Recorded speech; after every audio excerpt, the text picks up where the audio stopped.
It's time now for the Greater Des Moines Partnership and Immigrant Champion Award, and Meg Schneider from the Greater Des Moines Partnership will be presenting that award. The criteria for this award dates back to, I guess, 2012, actually. The Immigrant Champion Award changed its name to the Karen Evans Immigrant Champion Award. Ms. Evans' earnest and personal commitment to assist individual immigrants epitomizes the legacy between Iowans and first-generation immigrants. This award recognizes an organization or non-immigrant who's dedicated to making a positive impact on the immigrant community. The honoree demonstrates both personal and professional commitments to and advocacy on behalf of immigrants and their families and communities. Well, good afternoon, and on behalf of Greater Des Moines Partnership, we are so thrilled to be here again today, and really appreciate Ying and her team for all that they do, not just leading up to today, but every day. And to all of the small business owners in the audience, thank you. You are a true inspiration, especially during these times. The partnership is a regional economic and community development organization focusing on central Iowa. And economic development can mean a lot of things, but essentially it means focusing on growing, strengthening, and diversifying the economy here in central Iowa. And we recognize the importance of our global immigrant communities here in our region. As the #2 fastest growing city in immigrant population in the US over the last decade, we know that the future of business owners and talent are coming from all around the world. As a part of our global DSM strategy that we launched nearly 5 years ago, we invite you as small business owners to engage in our supplier diversity and matchmaking efforts as a means to help grow your business. We continue to push on making connections for individuals seeking employment opportunities to our business members and the need to include our immigrant communities into their talent pools. And we continue to push to make this a more welcoming community where you can achieve your dreams. And now, please turn your attention to this video introducing my friend, Supervisor Bob Brownell, the recipient of the Karen Evans Immigrant Champion Award. Robert Brownell was born in Nebraska and grew up in Iowa. He graduated from Kennedy High School in Cedar Rapids, but it was during the 6 months when he attended Missouri Military Academy in Mexico, Missouri, that he found his love of writing and got his first exposure to people from diverse backgrounds.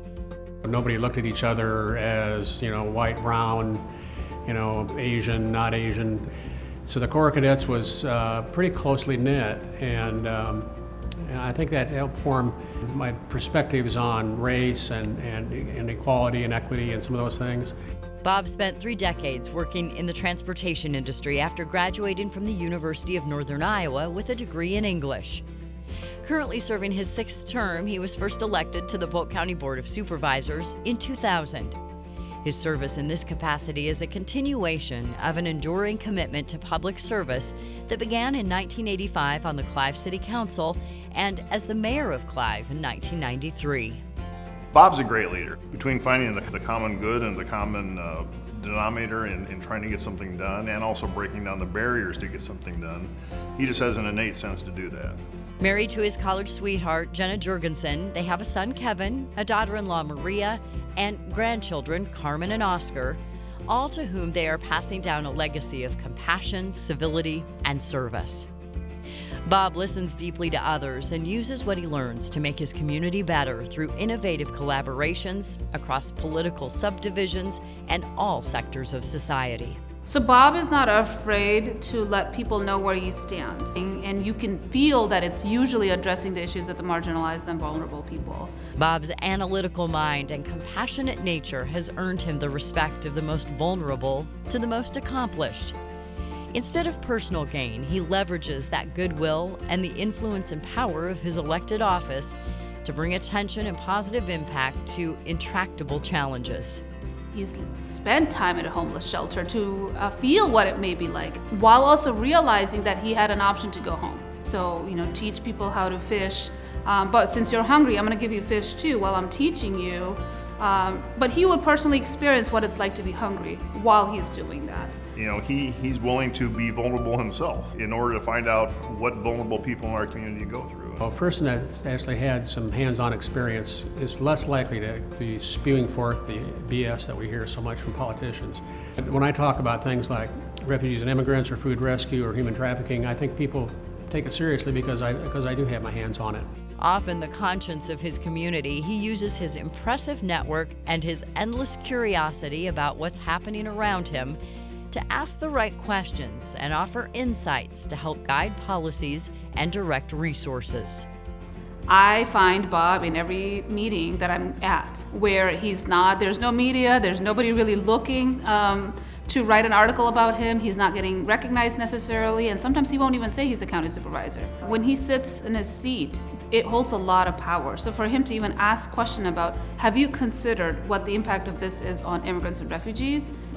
It's a lot more impactful because people would feel obligated to respond to that. Fervent in his belief that Iowa's immigrants help fuel the economy by starting businesses and filling important labor shortages, Bob can always be counted on to support the well-being as well as the workforce and entrepreneurial initiatives of first-generation immigrants. I think one thing that I find remarkable about the refugees and immigrants is they do not adopt a victim mentality. They want to be independent, they want to be self-sufficient, and they want to live on their own, and they want to have a good life here in America. They are the American dream. A Renaissance man with numerous interests and deep connections that contribute to a rich and meaningful life, Bob is a voracious reader and a published author. With wit, wisdom, humility, and temperance, Bob has demonstrated the skills and temperament to lead during challenging times. Very humble guy and really willing to listen. That's what we need for immigrant refugee to feel belong. When someone can go out and spread the gospel, he knows the needs and the challenges, and he's able to articulate that with colleagues to make things work. For inspiring respect and confidence with his exceptional leadership and altruistic public service, as well as his unique ability to create connections and direct resources to propel immigrants and refugees to achieve more, Robert Brownell is the recipient of the 2021 Karen Evans Immigrant Champion Award. Please welcome Supervisor Brownell to the stage. Thanks very much. This is very humbling. I want to start off by introducing my family. My wife, Jenna Jurgensen Brownell. Stand up, Jenna.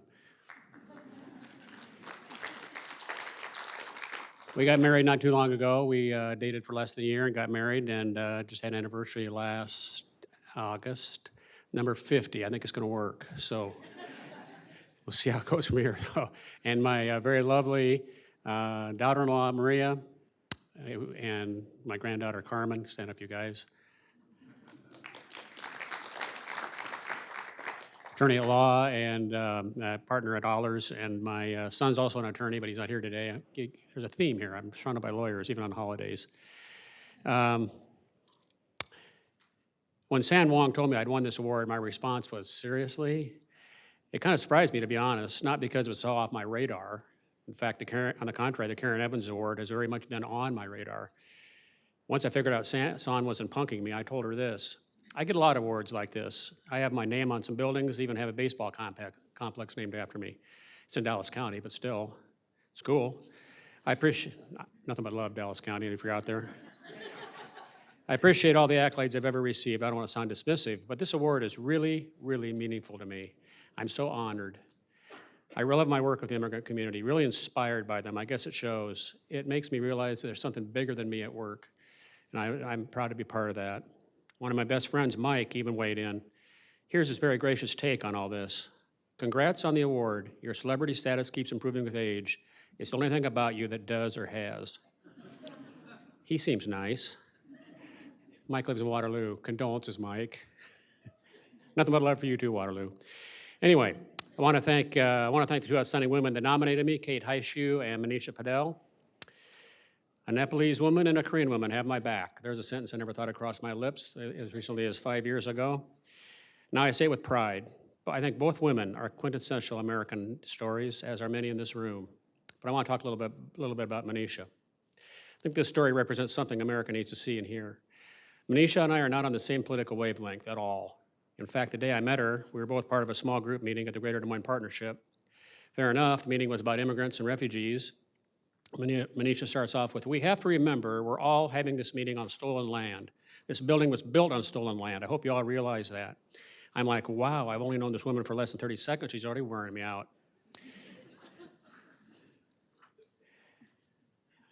After listening to that, I said to myself, I'm going to press the mute button on this chick. And so I did. But then something weird happened. We got to know each other. I saw her passion, her commitment, and she was so authentic and so giving and so freaking funny. Manisha is really, really funny. Why does that mean anything? Well, you want to know how you can tell who's an extremist?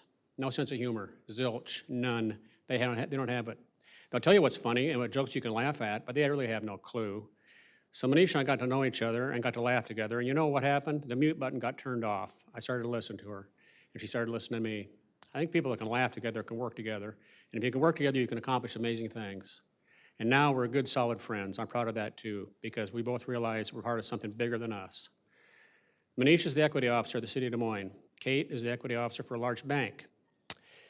In my Twitterverse view, I have a very dim view of equity officers. In my macro take, they separate us and divide us. But the only two equity officers I actually know, I love. Isn't that just a joke? These two bring people together and try to make the world a better place. Maybe my Twitterverse version of equity officers is a little inaccurate. Look below the surface. Stolen land, hey, my ancestors trace back to England. What am I going to say? I hate it when she's kind of right. I've lived in my house for almost over 40 years now, and I've been thinking lately a little bit about when I move out, how much stuff I'm going to have to throw away. Can you imagine accumulating stuff over 40 years? Some of you move more often than that. About everybody does, I think, except me and my wife. But at some point, I'll have to start throwing stuff away. And a lot of those awards I talked about, they'll suffer the same fate as the debris that we've collected all our lives. They'll end up in the dumpster, but not this one. This one I'll carry with me for a long time. Thank you so much.